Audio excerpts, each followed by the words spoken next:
आज ही Doubtnut app download करें। Doubtnut पर होगा अब आपके सभी मैथ्स, केमिस्ट्री, फिजिक्स और बायोलॉजी डाउट्स का सफाया। बस अपने क्वेश्चन की फोटो खींचो, उसे क्रॉप करो और तुरंत वीडियो सोल्यूशन पाओ। Download now. नमस्कार मित्रों, स्वागत है आप सबका डाउटनेट में। और आज का हमारा जो बाल विकास मनोविज्ञान का प्रश्न हमारे समक्ष है वो कह रहा है कि अध्यापन के समय यानी कि पढ़ाते समय अध्यापक को निम्नलिखित में से किसका सर्वाधिक ध्यान रखना चाहिए। तो चलिए हम अपने विकल्पों को देखते हैं।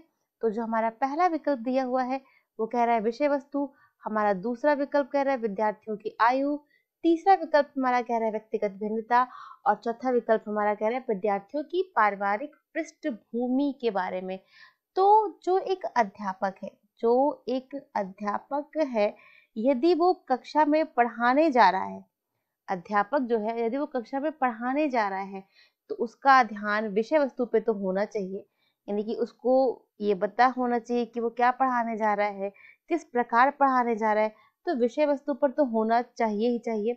इसके साथ साथ में जो हमारा अध्यापक है उससे जो अपना पाठ्यक्रम, जो उसका पाठ्यक्रम है या हम अगर बोले पाठ्य योजना, जो उसकी पाठ्य योजना है तो उसे पाठ्य योजना विद्यार्थियों की आयु के अनुसार ही करनी चाहिए। कैसे? विद्यार्थियों की आयु के अनुसार। माना कि अगर वो कक्षा या मान लेते हैं अगर वो साधारण व्यास पढ़ाने जा रहे हैं तो कक्षा 5 में अगर जा रहा है तो उसके अनुसार पढ़ाए, वहाँ के विद्यार्थियों की आयु को ध्यान में रख के, विद्यार्थियों की आयु को ध्यान में रख करके यदि वो कक्षा 10 में पढ़ाने जा रहा है तो वहाँ पे उस प्रकार से पढ़ाए जिस प्रकार के बच्चे वहाँ पे हैं, यानी कि उनकी आयु का ध्यान में रख करके। यहाँ पे पूछा है व्यक्तिगत भिन्नता। तो हम सभी भली भांति जानते हैं कि हमारी जो कक्षा होती है, प्रायः जो हमारी कक्षाएं होती हैं वो कैसी होती है, प्रायः कक्षाएं हमारी समेकित कक्षा होती है या फिर समावेशी कक्षा होती है। समेकित या समावेशी कक्षा होती है।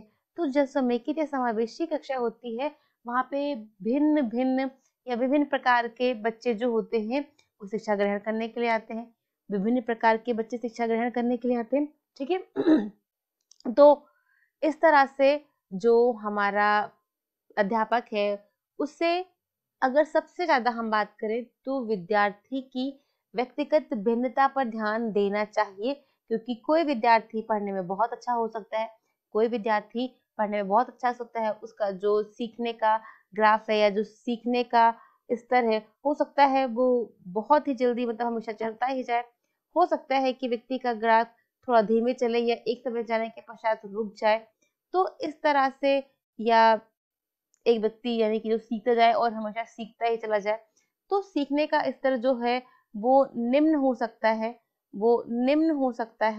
वो उच्च हो सकता है।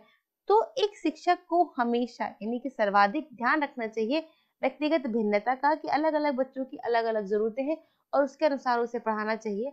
और अगर हम अपने चौथे विकल्प की बात करें तो विद्यार्थी की पारिवारिक पृष्ठभूमि का अध्यापन में कोई भी योगदान या कोई भी महत्व नहीं होता है। तो इस प्रकार हमारे प्रश्न का सही उत्तर जाएगा विकल्प तीसरा, व्यक्तिगत भिन्नता। धन्यवाद। क्लास 6 से 12 से लेके नीट, IIT, JEE मेंस और एडवांस के लेवल तक 10 मिलियन से ज्यादा स्टूडेंट्स का भरोसा। आज ही डाउनलोड करें डाउटनेट ऐप या व्हाट्सएप कीजिए अपने डाउट्स 8400 400 400 पर।